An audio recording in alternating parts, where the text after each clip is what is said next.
नमस्कार. पंढरपूर माझा या यूट्यूब चॅनलवर आपले सहर्ष स्वागत. मी संतोष मोरे.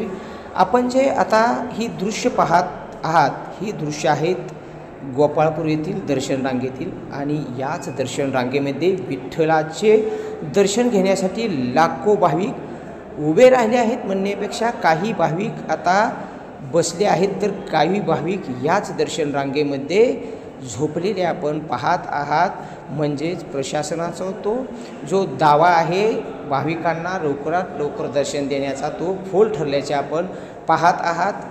विठ्ठल मंदिरापासून 5 ते 6 किलोमीटरपर्यंत ही दर्शन रांग गेल्याचे आपण पाहत आहात. गोपाळपूरपासून काही अंतरावर ती बॅरिटिंग असेल किंवा भाविकांसाठी उभे राहण्यासाठी सोय केली आहे, परंतु तिथून पुढे मात्र प्रशासन हतबल झाल्याचे आपण पाहिले आहे. तिथून पुढे हे भाविक मात्र रस्त्यावरती ऊन वारा पाऊस याचा संघर्ष करत विठ्ठलाच्या दर्शनाची वाट पाहत आहेत. म्हणजेच या भाविकांना कोणत्याही प्रकारची येथे सोय नसल्याचे आपण पाहिले आहे.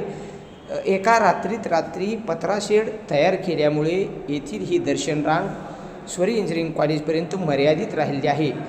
जर हे पत्राशेड केले नसते तर हे कदाचित ही दर्शन रांग आज तुम्हाला मुंडेवाडी पाटी इथेपर्यंत गेलेली दिसली असती. हेच ते नवीन पत्राशेड आहे की एका रात्रीत प्रशासनाने उभे केले आहे. त्यामुळे कुठेतरी ही दर्शन रांग कॉलेजपर्यंत मर्यादित आहे, परंतु उद्यापर्यंत ही दर्शन रांग मुंडेवाडी पाटीपर्यंत जाण्याची शक्यता वर्तवण्यात येत आहे.